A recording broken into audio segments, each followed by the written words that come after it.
এইরকম আমরা করতাম। কিন্তু সাহাবীদের চরিত্র দেখেন, সাহাবায়ে কেরামদের 4টি প্রস্তাবের মধ্যে তারা গবেষণা করে বললেন রাসূলের জন্ম থেকে রাসূলের মৃত্যুর গুরুত্ব বেশি, রাসূলের মৃত্যু থেকে রাসূলের নবুয়তের গুরুত্ব বেশি, রাসূলের নবুয়তের চাইতে হিজরতের গুরুত্ব সবচেয়ে বেশি। কেন? হিজরত হলো ঈমান আর বেঈমানের মধ্যে পার্থক্য করে। সেই সময় হিজরত করা ফরজ ছিল। ঈমান এবং জীবন রক্ষার্থে সাহাবায়ে কেরাম মক্কা থেকে মদিনায় চলে গেছেন শুধু ধর্মের জন্য, অন্য কোনো কারণে না।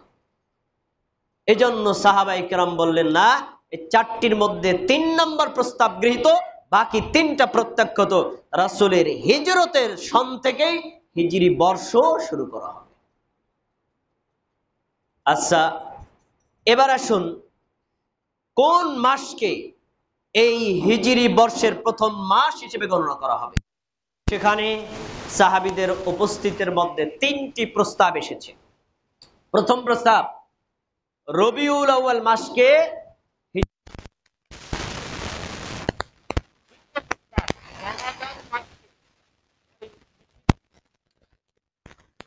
তৃতীয় প্রস্তাব, সেটা হলো মুহররম মাসকে প্রথম মাস হিসেবে গণনা করা হোক। 3 জনই 3টা চুক্তি দিয়েছে। রাসূল সাল্লাল্লাহু আলাইহি সাল্লাম মক্কা থেকে হিজরত করে মদিনায় এসেছিলেন 12ই রবিউল আউয়াল এসে মদিনায় পৌঁছেছেন। তাই জন্য যেহেতু রবিউল আউয়াল মাসে আসছেন, ওই মাসকে ধরা হোক। আর রমাদান মাসের পক্ষে যারা বলেছেন তারা বলেছেন আল্লাহ তাআলা কোরআন নাজিল করেছেন রমাদান মাসের মধ্যে, বছরে 12 মাসের মধ্যে রমজান মাসের গুরুত্ব সবচেয়ে বেশি, অতএব এই মাসকে ধরা হোক। আর কিছু সাহাবী বলেছেন না, মুহররম মাসকে প্রথম মাস হিসেবে গণনা করা হোক। তাদের একটা দলিল ছিল রাসূল সাল্লাল্লাহু আলাইহি ওয়াসাল্লামের হাদিস। কি? রাসূল সাল্লাল্লাহু আলাইহি ওয়াসাল্লাম বলছেন আফদলুস সিয়াম বাদা রমাদান সিয়ামু শাহরুল্লাহিল মুহররম।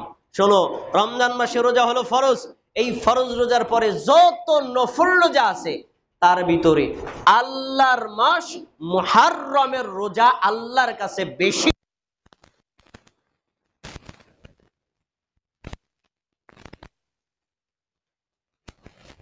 কিন্তু হাদিসে নবী সাল্লাল্লাহু আলাইহি ওয়াসাল্লাম মাত্র একটা মাসকে আল্লাহর মাস বলেছেন, অন্য কোনো মাসকে বলেন নাই, শুধু মুহররমকে বলেছেন। এজন্য সাহাবায়ে কেরাম সিদ্ধান্ত নিয়েছেন মুহররম মাসকেই বছরের প্রথম মাস হিসেবে গণনা করা ধরা হবে।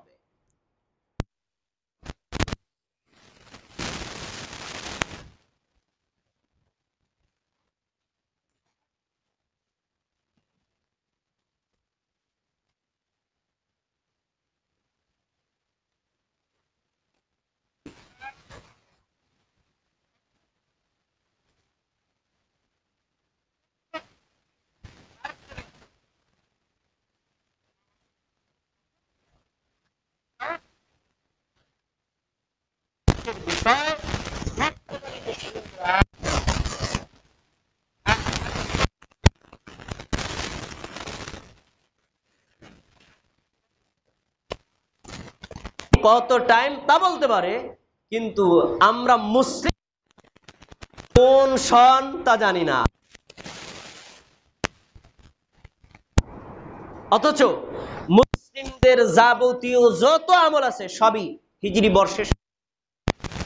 জেনে রাখেন, এই ভারত বাংলাদেশ পাকিস্তানে সম্রাট আকবর তিনি বাংলা বর্ষ চালু করেছিলেন, কিন্তু এই বাংলা বর্ষটা জন্মগ্রহণ করেছে হিজরি বর্ষ থেকে।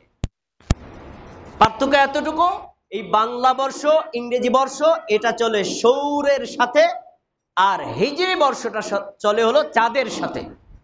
এটা চাঁদের সাথে, ওটা সূর্যের সাথে, এই হলো পার্থক্য। এক সময় ভারত বাংলাদেশ পাকিস্তানে 850 বছর পর্যন্ত মুসলমানরা শাসন করেছে, তখন রাষ্ট্রীয়ভাবে এই হিজরি বর্ষ পঞ্জি চালু ছিল।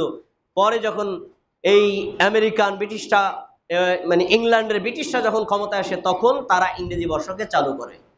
শুনুন, ইংরেজি বর্ষ আমরা দৈনন্দিন জীবনে ফলো করি, যদি এটা ইংরেজি বর্ষই হতো কোনো সমস্যা ছিল না, কিন্তু বর্ষ না, ইংরেজ ইংল্যান্ড এটা একটা জাতির নাম।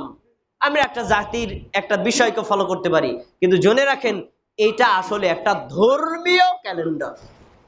খ্রিস্টানরা পোপ অষ্টম গ্রেগরিয়ান ক্যালেন্ডারকে খ্রিস্টান তারা ঈসা আলাইহিস সালামের জন্ম সনকে গণনা ধরে ওই শানটাকে তারা চালু করেছে। তারা এটার নাম দিয়েছে কি দেখবেন বিভিন্ন জায়গা লেখা থাকে 2000 এডি, 2020 এডি লেখা থাকে, এ আর ডি। এডি মানে কি? এ তে অ্যান্নো, ডি তে ডমিনি। অ্যান্নো ডমিনি শব্দের অর্থ হলো in the year of our lord, আমাদের প্রভুর জন্মের বছর। তার মানে খ্রিস্টানরা বিশ্বাস করে ঈসা আলাইহিস সালাম প্রভু, রব, আর রব জন্ম নিয়েছেন যেই সন, ওই সন আমরা শুরু করলাম। আমরা কি এটা বিশ্বাস করি? ঈসা আলাইহিস সালাম কি রব? ঈসা আলাইহিস সালাম আল্লাহর বান্দা, আল্লাহর নবী, আল্লাহর রাসূল। তাহলে দেখুন এই শিরকের ভিত্তি হলো ইংরেজি ক্যালেন্ডার, আমরা এটাই জানি, কিন্তু মুসলিমদের ক্যালেন্ডার সম্পর্কে আমাদের কোনো খোঁজ খবর নাই। প্রিয় ভাইরা, এজন্য আমরা অমুসলিমদের অনুকরণ থেকে বেরিয়ে আসব। আজ হিজরি নববর্ষের প্রথম দিন, এই দিন উপলক্ষে আমরা বিভিন্ন দেশে যেরকম খ্রিস্টানরা 1 জানুয়ারিকে তারা প্রথম নববর্ষ পালন করে, আবার বাঙালিরা 1 বৈশাখকে বর্ষবরণ হিসেবে উদযাপন করে। ইসলামে এরকম বর্ষবরণের কোনো সুযোগও নাই, আর কোনো অনুমোদনও নাই। শুধু একটা শিক্ষা আমরা নিতে পারি, সেটা হলো আমাদের জীবন থেকে একটা বছর চলে গেল, নতুন আর একটা বছর শুরু হলো।